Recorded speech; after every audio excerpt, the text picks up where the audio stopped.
Topic natin, pwede pa ba mabuntis ang edad 40 pataas?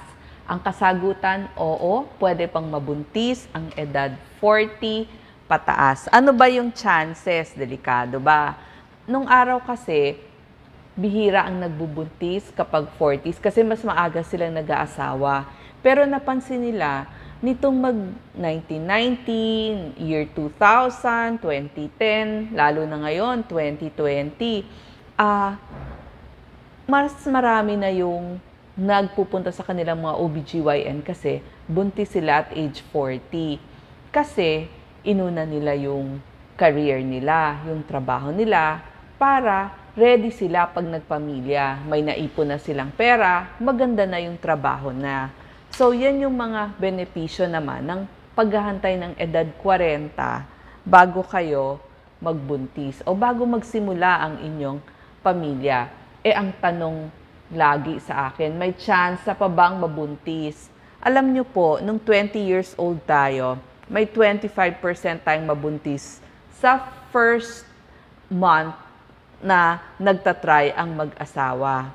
At after a year, 96% mabubuntis yan. Basta walang family planning na nangyari.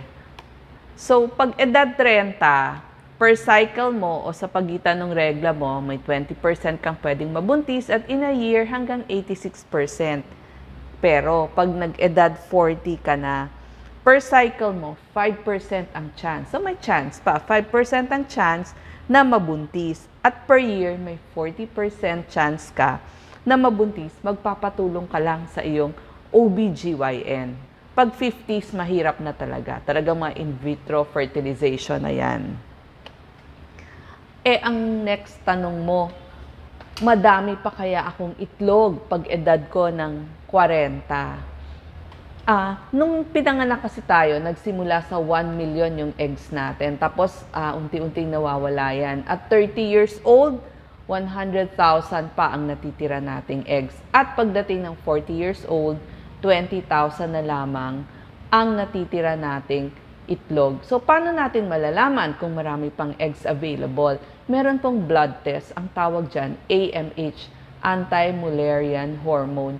So, makikita mo dun sa blood test. Pag mababa ang resulta, konti na lang yung reserbang itlog mo sa iyong ovaryo. So, may test naman. Ang next mong tanong, maganda kaya yung kalidad ng itlog na meron pa ako? Siyempre, edad 40 na.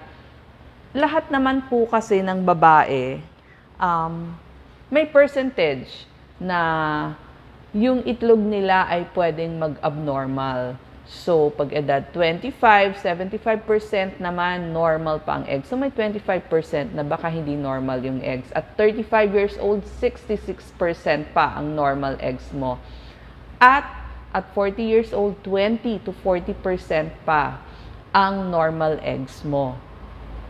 Meron naman kasing test yung tinatawag na gene testing para sa trisomy 21 o yung tinatawag natin na Down syndrome. Meron din sino naman ang doktor na tutulong sa atin? Kasi maraming lumalapit sa akin dyan. Una sa lahat, kailangan natin ng ating OBGYN. Siya yung magbabantay sa atin. Siya yung magsasabi, kailangan mo nang umuwi ng bahay kasi ovulation mo ngayon. At kailangan din, hindi lang si Mrs. ang chine-check, pati yung lalaki. So, kailangan din natin ng urologist. Sabay sila. At pag 6 months ka na hindi pa nabubuntis sa natural na pagsubok, meron tayong tinatawag na reproductive endocrinologist. Ito ay isang OBGYN doctor. So, sila talaga yung mga nag-aalaga sa mga couples na hindi mabuntis sa loob ng 6 months to 1 year. At ang mga test na hinihingi nila, pwedeng ultrasound o x-ray ng bahay bata at saka ng ovaryo. Merong mga blood test, yun nga yung hormones na sinasabi ko para ilan pa yung available na itlog. At sa lalaki naman, merong mga tinatawag na semen test. Tsaka alam nyo, nakikita na sa ultrasound, pag mag-ovulate ka na. So punta ka na dun sa iyong doktora para sabihin niya, okay, kailangan nang umuwi, kailangan na kayo magbakasyon, kailangan nyo nang mag-try. kailan ba ang fertile days ng babae? Iba-iba, napaka-importante ang paggawa ng kalendaryo. So, hindi lang isang buwan ang ikakalendaryo nyo. So, kung pwede, 6 months nagkakalendaryo na kayo. Tapos, dadalhin mo yan sa iyong OBGYN. Halimbawa, ito example lang ng 28-day cycle. So, ibig sabihin, 28 days ang pagitan ng dalawang regla niya. 6 days fertile, mag-ovulate ang babae. 3 days bago ng ovulation, sa araw ng ovulation, at 2 days after, kasi makakahabol pa yung sperm na pumunta dun sa egg at mag-meet pa sila. So, napaka-importante nitong window period. So, diyan ka kailangan binabantayan ng iyong OBGYN. So, kailangan, kung talagang gusto mong mag-baby, nandyan ang iyong OBGYN para i-guide kayo. Tapos, may mga tips ako mamaya para mabuntis kayo. Ang next tanong ninyo, paano ba pwede bang mag-miscarriage o mag-stillbirth? Actually, at age 40, meron pong nakukunan. Pero, paano kung nakunan ka na dati ng isang beses? Actually, talaga naman, may percentage na nakukunan tayo. Nung bata-bata tayo, mga 16%, ng 30 years and younger, talaga naman, may isang beses na pwedeng makunan, 16% yung chance nun. Pero, hindi ibig sabihin nakunan ka nun, baka makukunan ka ulit. Hindi naman, basta nandiyan ka sa iyong OBGYN.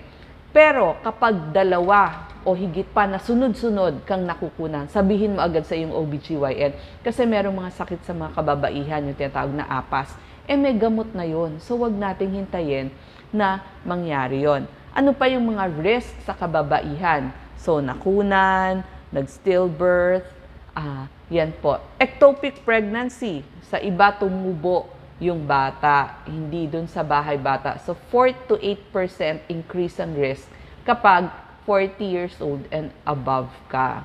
Pwede ka rin ma-high blood, ma-diabetes, at nakita nila pag 40 years old and above, usually nasa-cesarean section na sila.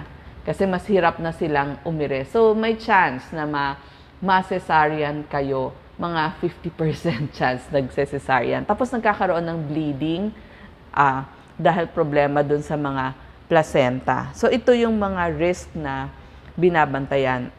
Tapos, syempre, ang tanong ninyo, paano naman kung baka magkaroon ng Down syndrome yung aking baby o yung tinatawag natin na disabled babies? Ano ba yung chances nito?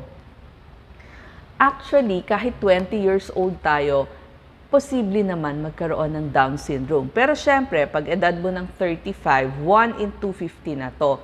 Yung other genetic problems, ito yung mga cardiovascular problems. So, problema sa puso ng bata, yung mga may congenital heart disease. So, lumalaki din, 1 in 192.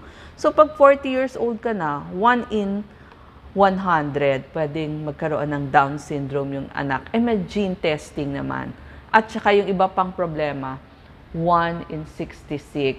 So, yun po. Yun lang kung bakit mas gusto natin, mas bata nagkakaroon. Pagdating sa miscarriage, sabi ko nga nakukunan 10% kapag 20 years old kayo, 25% pag 30 years old, pag 40s, mga 50% nagkakaroon ng miscarriage. Tapos masi-C-section ka na nga. At nakita nila, pag mas older yung mom, mas yung babies nila mas malalaki. So, medyo lumaki, mas matured tignan. Nagkakaroon ng diabetes, ng high blood na because of age. Tapos yung bleeding kasi nagkaroon ng problema sa inunan. So, merong mga placenta previa. Kaya kailangan merong nakahandang blood donation. Pero hindi dahil 40s, hindi na kayo pwedeng manganak. Pwede pa pong manganak ng isang healthy baby, babantayan lang mabuti. Una sa lahat, magpi-prenatal check-up. Pagbalak nyo na, sabi ko nga, 6 months before, 1 year before, punta na sa inyong OBGYN. So, meron tayong mga counseling. Ano yung mga gagawin? Pag sinabing araw ng balik, wag na wag kayong a-absent kasi kailangan kayong makita ng inyong OBGYN. Pagdating naman sa prenatal vitamins, kailan uumpisahan? Ideally, 3 months before kayo magbuntis. umiinom na kayo ng prenatal vitamins nyo. Kailangan may folic acid yan kasi para sa brain at spine ng inyong baby, para walang mga problema dun sa inyong sanggol. Ang tanong nyo, kung nakapanganak na ako, well, thank you. Hanggang kailan ng multivitamins? Hanggang nagbe-breastfeeding kayo. Kasi yung milk nyo lang ang tanging source ng nutrisyon ng pinadedede nyong sanggol. So, pwede nyo inumin yung mga multivitamins nyo before hanggang nagbe-breastfeeding.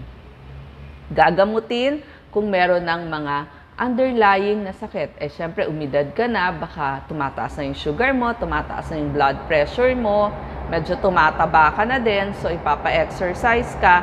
Lahat yan, kailangan binabantayan ng iyong OBGYN.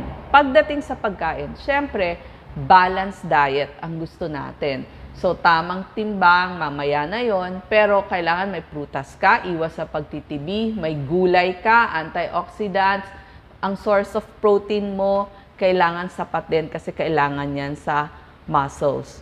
So, ano ba yung mga kailangan mo? Omega-3 fatty acid para sa utak, galing yan sa isda, sa nuts, folic acid, berdeng gulay. So, dito lahat ng berdeng dahon ng gulay kailangan mo kasi plus iron yan. Beans, nuts, kailangan din yan. Ito yung mas madalas mong kainin. Pag iron naman, kailangan mo ng itlog, manok, berdeng dahon.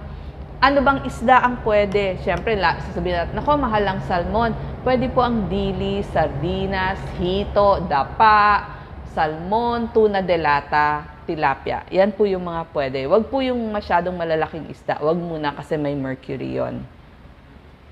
Tapos, mag-ehersisyo. Ano ang mga pwedeng ehersisyo? Paglalakad, swimming, hindi naman tayo lahat ay may swimming pool. Pero pwede po yung mga pilates o kaya yung yoga na pangbuntis. Kasi bakit? Para mas makatulog ka sa gabi.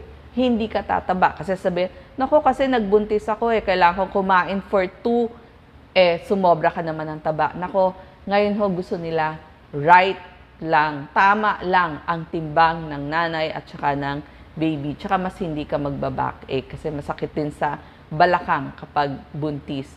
Mas maantukin kapag buntis, yes, totoo yan. So, kung pwede, pilitin mong matulog para mas rested ka. Kasi nakakapagod din ang bigat-bigat ng lagi mong bitbit.